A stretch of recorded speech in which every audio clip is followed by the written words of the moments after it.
He asked me what was going on. Yeah. I broke down crying right there on that bench, told him what was going on. 30 minutes later, a van pulled up. Somebody says, "Are you Scott?" And I said, "Yeah." And they said, "Get in." And I was off to Detox. I went to a underground detox that was in Sapulpa that was ran by 2 former nurses that were in the program. Underground? Underground, meaning that they weren't sanctioned and they didn't have a license for what they were doing. Tulsa Talks is the podcast that is inspiring people to have everyday meaningful conversations to gain perspective and help the world.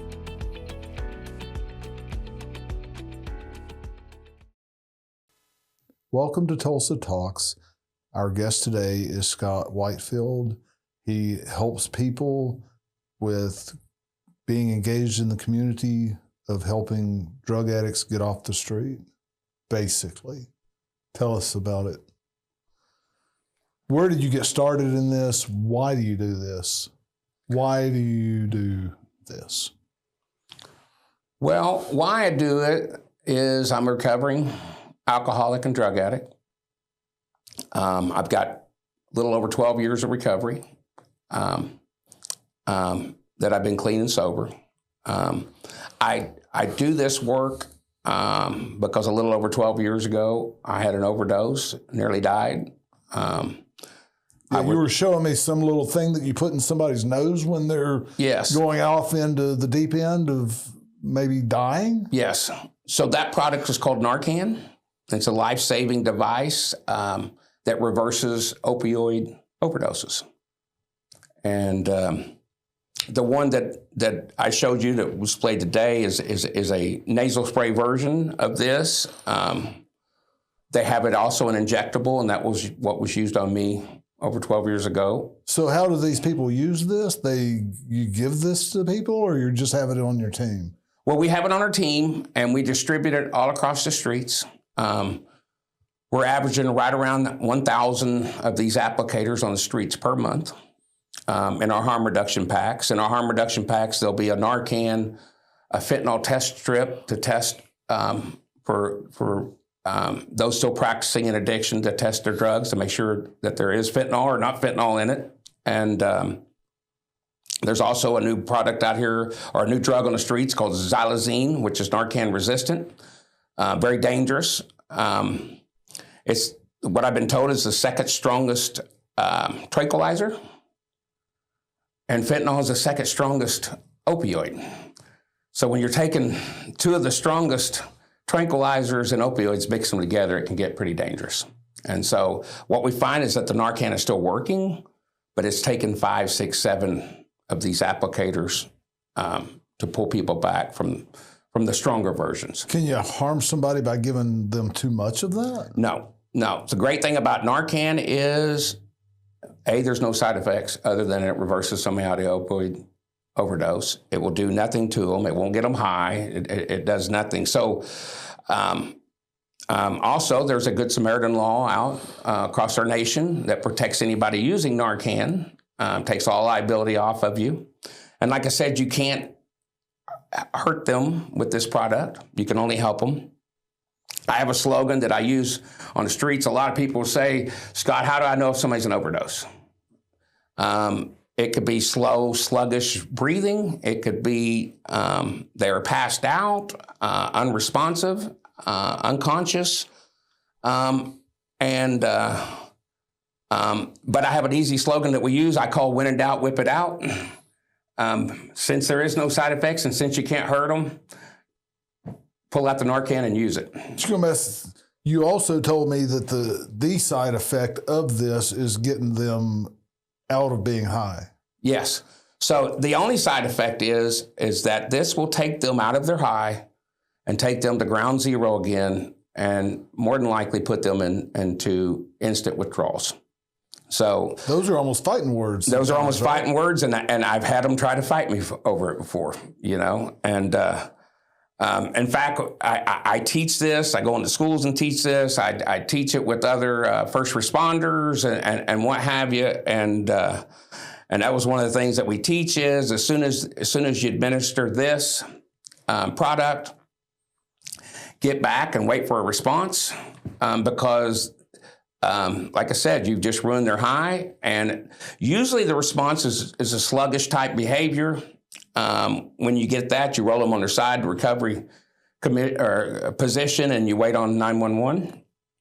So you call But 911 sometimes they'll before come you out ever- and they're ready to fight because you just ruined their high. Yeah. Saved their life, but ruined their high. You said you called 911 before you get to this Always point? call 911 beforehand. You want help on the way. And like I said, with some of these stronger chemicals that they're mixing with, it's a great idea to have backup on its way. And so, plus they also have more Narcan. And like I said, with some of these stronger chemicals, it's taken multiple of these instant packs that we're using. Yeah. You had mentioned something earlier during the recording about you being an addict 12 or 13 years ago. Mm-hmm. Why? What happened to drive you in that direction? Well, like I said, I went into the Navy, United States Navy, and loved the Navy, but I learned, like I said, I learned how to drink. Probably within 6 months to a year, I was pretty established alcoholic. I was drinking daily. It didn't take me more than 6 months to a year to realize that I needed to drink. I had times where I was sneaking it in vehicles and stashing it in bushes so that I could step out and get me a nip. And I don't know, a couple of years after I'd started drinking, I had established a very addictive behavior. When I came out of the Navy, I traveled back to Oklahoma. I had met my wife in the Navy. She was in the Navy as well. She was also a drinker. We came back, got established here in Tulsa in 1992, and we were divorced by 1995. And the divorce was pretty heavy on me, pretty strong on me. And I went to drinking more than I'd ever drank before. To the point when people started kind of intervening. Maybe you shouldn't drink so much, or maybe you should do this, or maybe you should do that. I wasn't really ready to listen to those things. I was hurting inside. Yeah. And I went to, it's a crazy story. I went to Boston, Massachusetts for my sister's wedding. And when I got into Boston, folks in Boston or in the Northeast, they're pretty social. And so weddings are usually a week or two event. They have like a rehearsal to the rehearsal to the rehearsal dinner. I got up there, spent a whole week up there in Boston, all part of these wedding festivities. We had kind of a bachelor's party where everybody, all the men in the group wanted to go to the legendary combat zone there in Boston. So we all pile up and go. All the other people left that bar around 8:30, 9 o'clock. And, but being the alcoholic I am, I told them all to go back and I'd catch me a cab and what have you. I end up, was drinking all day that day, staggered in the back alley, and met a girl in the bar. She asked me if I wanted to get high. I thought she was talking about marijuana. I followed her, staggered out in the back alley with her. She handed me a pipe. I went to go take a hit off this pipe, thinking it was marijuana, and I inhaled, and instantly I tasted this sweet smell. I'd been drinking since 10 o'clock that morning. It was about 10 o'clock at night, so I had about 12 hours of drinking under my belt. I was staggering drunk, and once I exhaled what I had taken through that pipe, I was instantly sober. It just instantly took me back to ground zero. Wow. And it tasted sweet. I'd never had that effect in my life before. I said, "What was that?" She said, "Crack." I said, "I don't smoke crack." She says, "You do now." You do. And she wasn't lying. I remember flying back to Tulsa thinking, I'm going to go find cocaine. I'm going to learn how to rock it up. And like I said, I was hurting from my divorce. And I just didn't want to feel anymore. And that was a good way for me not to feel. The problem with addiction is it's progressive. as my experience with crack turned into a crack addiction mixed with alcohol. I progressively started losing jobs, started losing relationships, family relationships. Kind of normal for a crackhead, right? Yeah. And isn't that crazy? Can you even think of yourself that way anymore, of being that guy? No, I mean, I don't forget where I come from, and I'll never shut the door on my past. Sure. Because it's made me who I am today. You know, a good part of my life, I consider myself a knucklehead, and then I got lost in addiction. And I remember when I first got sober, the things I was dealing with was just a large identity crisis. I didn't know who I was anymore. Yeah. 12 years sober now, I have an identity, I have a work that I do, I have a career. Yeah, that's what I'm talking about. Yeah. Back then, you attached yourself to being that person. Yes. And then when you transitioned out of that, who am I now? Yes. And now it's probably, I can't imagine myself ever being that again. Yeah.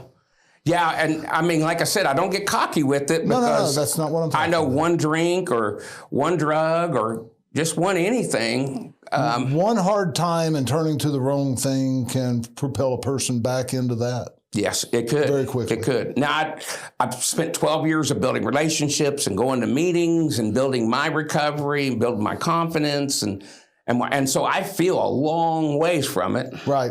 Yep. But I won't forget where I came from because just the 12 years that I've spent in recovery has built and shaped me. Those 20 plus years that I spent in addiction built and shaped me also. Sure. And so I'd like to tell you I have no regrets.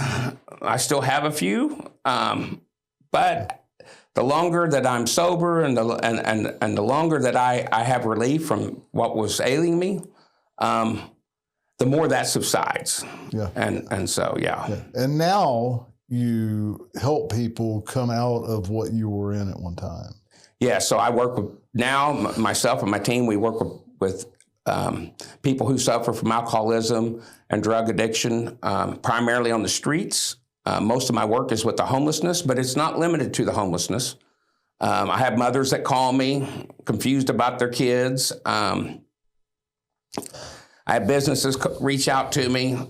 My name's kind of got around the Tulsa area now, and kind of became that guy that helps people get sober, which I like. And it's amazing how many different niches there are in the city of Tulsa, because I know some people that are in that community now because of this. But before that, well, I had some relationships with some homeless people. Take them to lunch sometimes, or getting to see the same guy on the corner, maybe buy one of his trinkets or whatever. But as far as being immersed into that community, that's a huge community here in Tulsa, Oklahoma, of drug addicts, ex-drug addicts, recovery workers. It's huge. Tulsa's got one of the largest recovery communities that I've ever witnessed. Great thing about this work is I've got to travel and see other places and other big cities and see some of their approaches on how to work these situations and what have you. And I've seen communities struggle because, yes, they can go out and do the work, but if you don't have a good recovery community for these people to fall into, then you might find them back out again, struggling. Probably high percentage. More than likely, to. Yes. Whereas what I like about Tulsa is, I mean, there's well over 150 to 200 sober houses. There's several providers here in town in counseling and therapy. And then we got a 200-bed treatment center right here in the center of town. How in the world does Tulsa, Oklahoma have that many treatment and recovery centers with it being a Christian mecca? How do we, everywhere I go, I see a church. Yes. Everywhere I go, and I hear people talking about God. Mm-hmm. Mm-hmm. But then we have this. Yes. Yes. How does that work? How does that balance? Well, out of those 200 plus sobering houses in town, a certain percentage of them are faith-based. And so we have people that kind of go towards that niche of recovery. There's 54 Oxford houses in town. That's more of a democratic house where there's not really a house manager. It's just voted and appointed positions, like a president and a treasurer and this and that, whatever. Yeah. We find that a lot of people in addiction don't do well with authority figures. And so a democratic government inside a house is a little bit better. Maybe they need to get a little better with an authoritative position with them. Over time, maybe. Yeah, over time. Listen, know. When I come in 12 years ago, you couldn't tell me anything. Now, 12 years later, you can tell me everything. Yeah. You know? I know that I need that in my life, is what I'm trying to say. Yeah. I need to have the government over me saying, you need to pay your taxes so that our country can function. I need to submit to that so that things can run smoothly. Structure's super important. Yeah. I put structure in my life, all around my life, and people are like, why are you so intentional? I said, because when I was not intentional, it didn't work out so good. Yeah. I've got to have certain ways of doing things to be able to function properly at a high capacity. If not, everything falls apart. I need structures and schedules. Yeah. And I need those anymore now that I've done it for a while, just to feel right, to feel good about myself and comfortable in my own skin and, and as reminders. Check the box. Be able to check the box. I need to check the boxes, Feels good to check boxes. Yeah. Sometimes. Yeah. It feeds me, it feeds my spirituality and what have you. Very important in my life, because without all of that, then I'm right back where I was at, and, one of the things I tell people and mentors in the AA program told me is those that participate in their recovery are the ones that make it.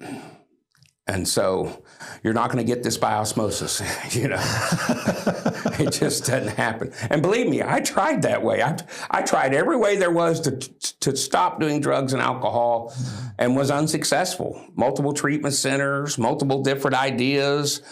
I'm never going to drink before 5 o'clock. I'm not going to drink before noon. Well, I'm never going to keep it next to my bed. There's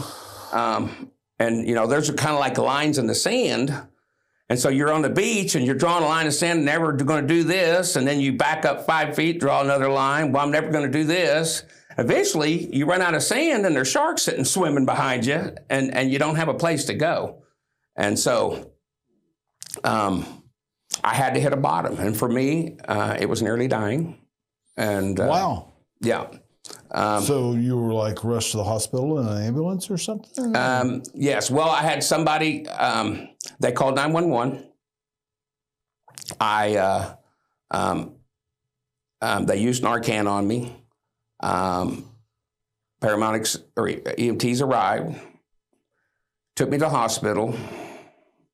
They were trying to check me in the hospital and I did the unthinkable. I went AMA against medical advice and I left, A day later, I ended up back up in that hospital. You were pressing the accelerator pretty hard. Yeah. And a couple days later, I was on the outside of that hospital and with nothing in life, homeless. I had a truck, but I didn't know where it was at that day. And that's funny, not funny. Yeah, that was just the life I was living. I was sitting on this concrete park bench on the outside of this hospital, and with the hospital armbands on my arm, looking at those armbands, looking at my phone, and I had 1 bar left on my phone. I couldn't make a good decision. I truly believe that God intervened that day. One of the guys that I had been buying drugs from had an Oklahoma City phone number.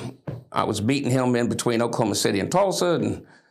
And anyway, so I went to call him because that was all I could think of at the time. I wanted to get high and get away from the situation, the almost near-death experience. And it's funny, it's crazy. Today, it's very crazy to me think that I had just come out of that and I still wanted to go get high. Today, that's hard for me to fathom, but at the time, it was very normal. Yeah, sure. So I reached on my phone. I had 1 bar left on my phone. I went to go call that 405 number, went on my recent call list, hit the 405 number, and somehow I dialed another guy in Oklahoma City that I had tried to get sober with years before, or a friend of mine that had helped me. And he was like, Scott? And I was like, John? How'd I get you? And I still don't know how to say it. It was in my recent call list. I hadn't talked to that guy in 3 years. And so how that phone number got on my list that day, I don't know. I still think it was my higher power doing for me what I couldn't do for myself. He asked me what was going on. Yeah. I broke down crying right there on that bench, told him what was going on. 30 minutes later, a van pulled up. Somebody says, are you Scott? And I said, yeah. And they said, get in. And I was off to Detox. And where'd you go? I went to a underground detox that was in Sapulpa that was ran by 2 former nurses that were in the program. Underground? Underground, meaning that they weren't sanctioned and they didn't have a license for what they were doing. But they were helping people anyway. But they were helping people. The best they could. Best they could detox. Now, it wasn't it wasn't a medical detox. And so it was hard. It was a hard 2 or 3 days to get through. Drank a lot of water. How'd they keep you from breaking stuff? They just kept me energized. You know, the great thing about that place was every day somebody from a meeting in town would show up and pick me up and take me from that trailer to an AA meeting. And after I was in that environment, so a mobile home. Yes, you were in a mobile home. Yes. Wow. And they would take you to a place. They would take me to meetings. After a few days, I moved out of that. I started sleeping on people's couches that were in AA because I didn't have a house, but I knew I wanted to get sober. Those early days, I might do 3, 4, 5 meetings a day. I didn't trust myself to do anything different. I found out real quick that I was as addicted to coffee as I was in alcohol, and that was free in AA, so I was there. And I just started, I think it was the fellowship that got me through, you know. People genuinely cared, and I didn't even want to talk about myself because I just thought if I told them my story, they wouldn't care. They wouldn't care, or maybe they would reject you? That's what was natural for me to think at the time. The great thing about it was they'd all had a past. They all had something very similar. They'd all been broken before. They'd all hurt before. And they started sharing that stuff with me.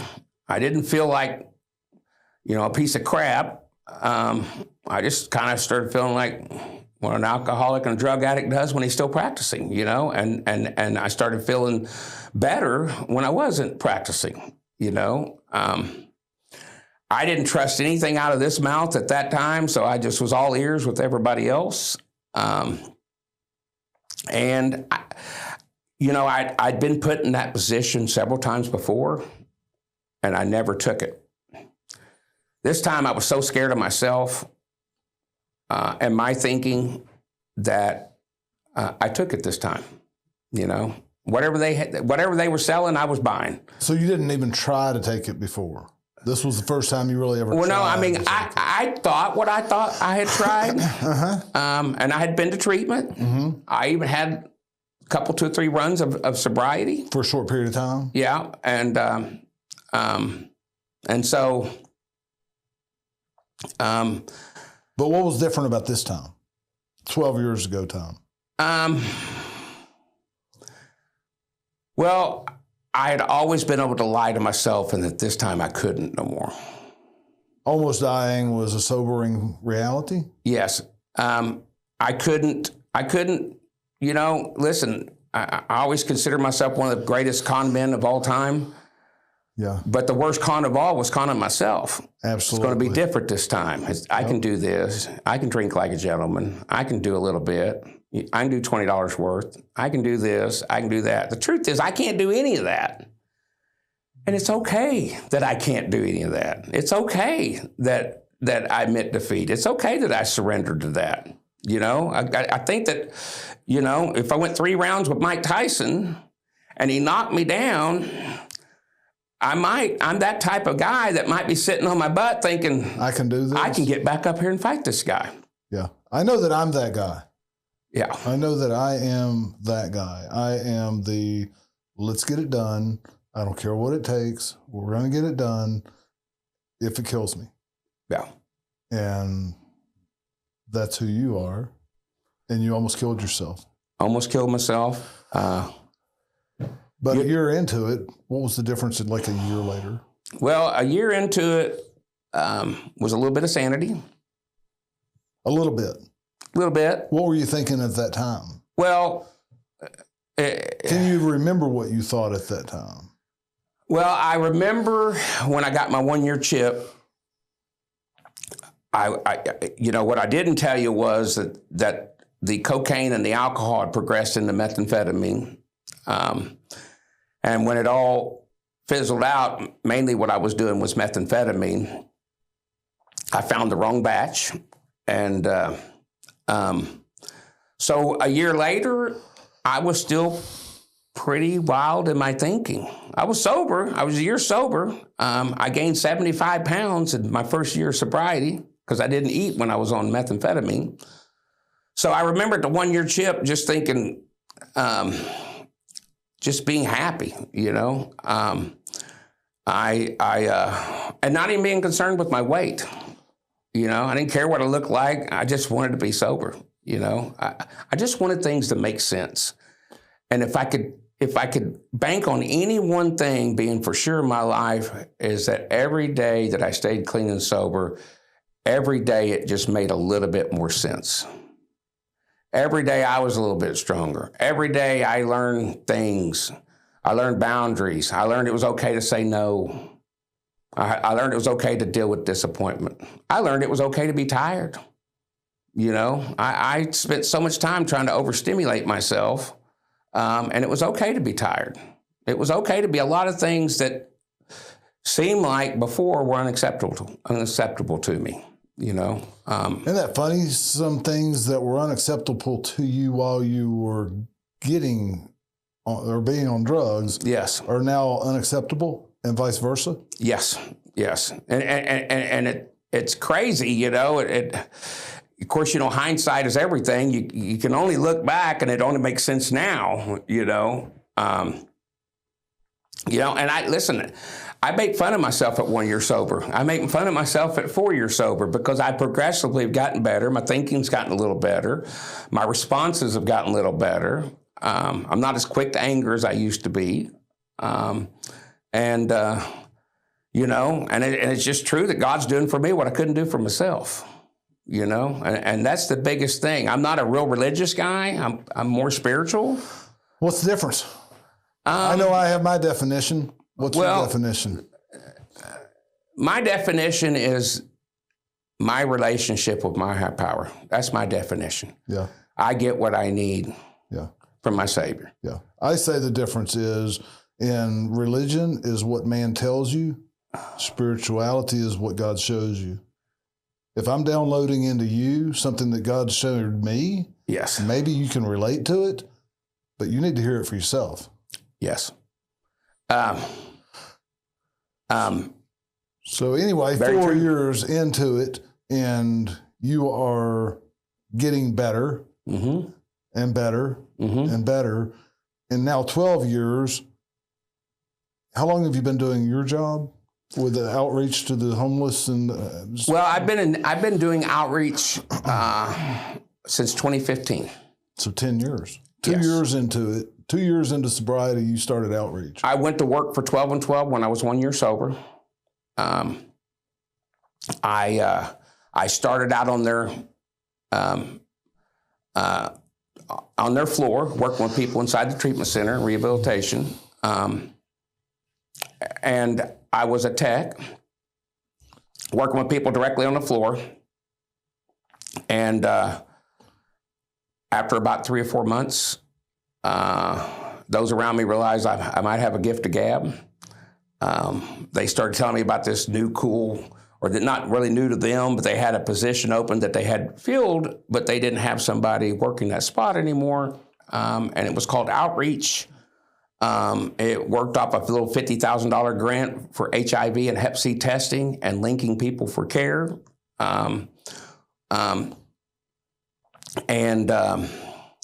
We already had one person kind of working that. They had got behind in their billing. The company wanted me to go out with them. They thought I might work out well in that. And I started doing that, started working on the streets, following the person that I was working with's lead.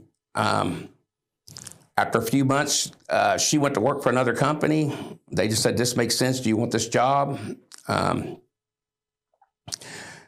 They interviewed me with a few other people, but since I already had the experience, they hired me. And so since basically March of 2015, I've been out there on the streets, working with people where they're at. Now you have a team.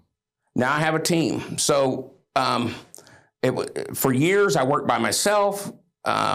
It was on a little $50,000 grant. And so there was, unless I got behind on my billing, there was really no other worker to work with me. I kept telling them that maybe not the safest environment to be out there by myself. It may not be safer for some people. I didn't ever really feel unsafe because I come from the streets.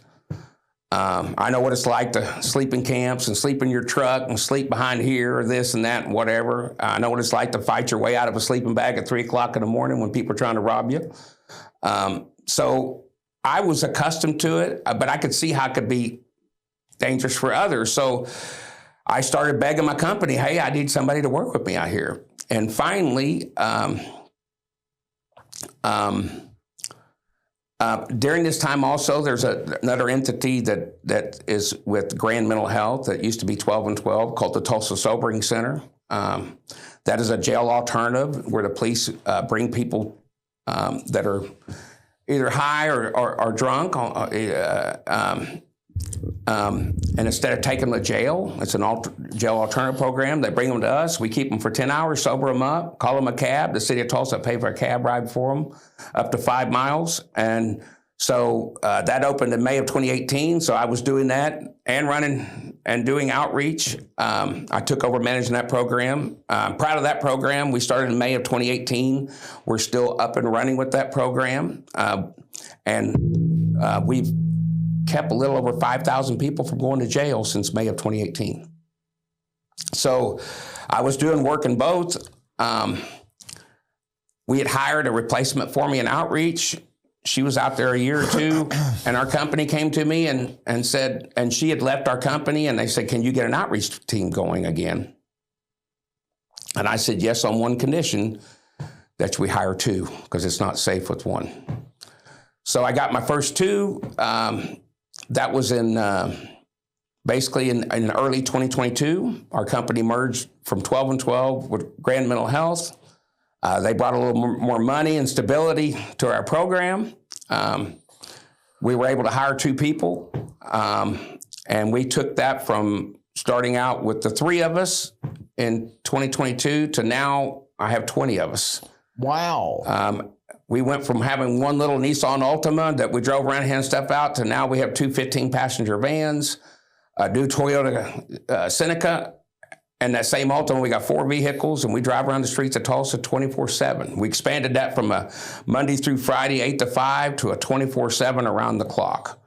So if anybody's, we have an outreach hotline that we put out all over with our brochures and our business cards all around the city. It's on our website. And we've linked to you guys on our website because we believe in what you guys are doing for the city. Right on. And we get calls daily to pick people up and bring them into urgent care and get them into treatment.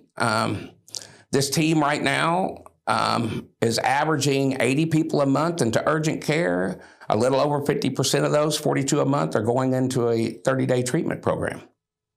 That's awesome. Yes. Makes a difference. Pretty proud of that. So it was 1 or 2 people for a long time, and then finally in 22, they got behind us. Grand's been just a perfect partner. They brought in grant writers. We started working with the state of Oklahoma. The funds started coming in, and like I said, now they got 20 of us. Our people do good work. Most of my crew come from recovery.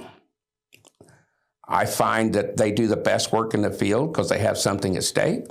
I also find that they're very believable to the clients that they're working with on the streets. Yeah, they got to be relatable. They're authentic and relatable, and just very proud of it.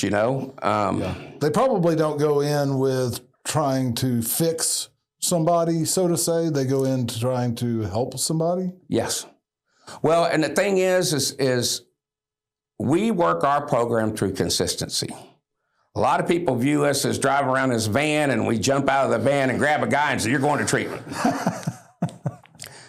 I don't like any type of pressure or pressure sales or anything like that. I like building relationships built on trust. So the first time I come up to you on the streets, I'm a stranger. You might even have a little fear of me. Who's this guy? What's he trying to sell me? What's he trying to do? Is he trying to preach to me? This, that, whatever.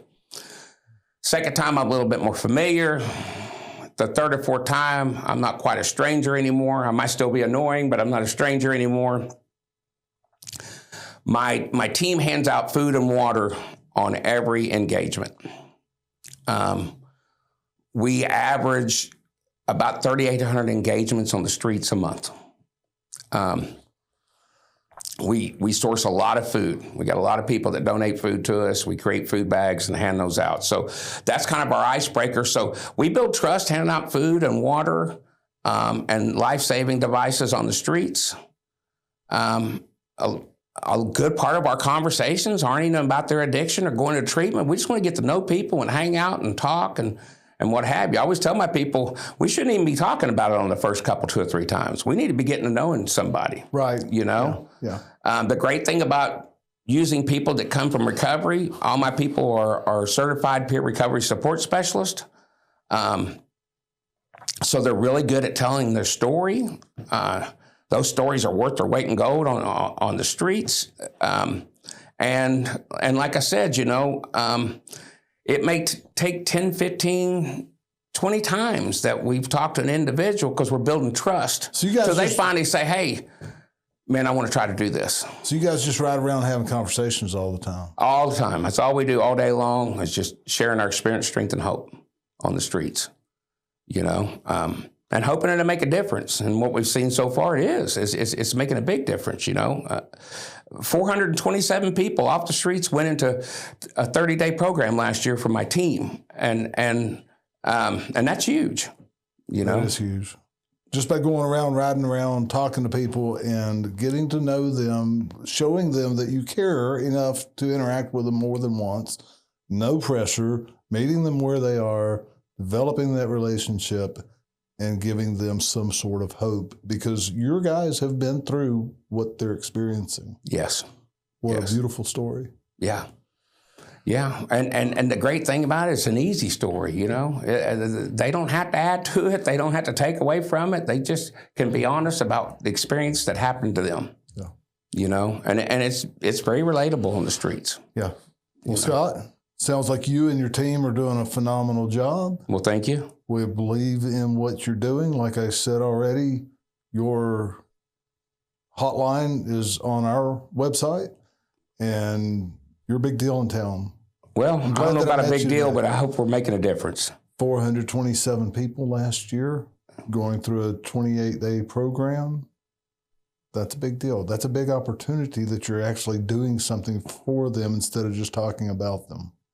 Thanks, Scott. I grew up on these streets of Tulsa. I made a mess on these streets. So this is just my personal help clean up my mess. The Complete Peace Movement, which Tulsa Talks is a part of, exists because of the pain that I've felt personally and what the pain that I've felt from others. So we're doing the same thing. Right on. You're helping people, we're helping people, and we appreciate you coming in today to share how you're helping people. You guys, however you can support Grand, maybe you guys can talk to homeless people as well and give them hope and love on them, because I have a hard time imagining somebody that was 5 years old thinking that they were going to spend the rest of their life on drugs and being homeless. that's not what a child dreams. And people like you can reignite those people to themselves. Thanks for coming today. Thank you for having me. We are here to help you discover or develop your passions, how you can use them, and why you exist. How can we help you help others better?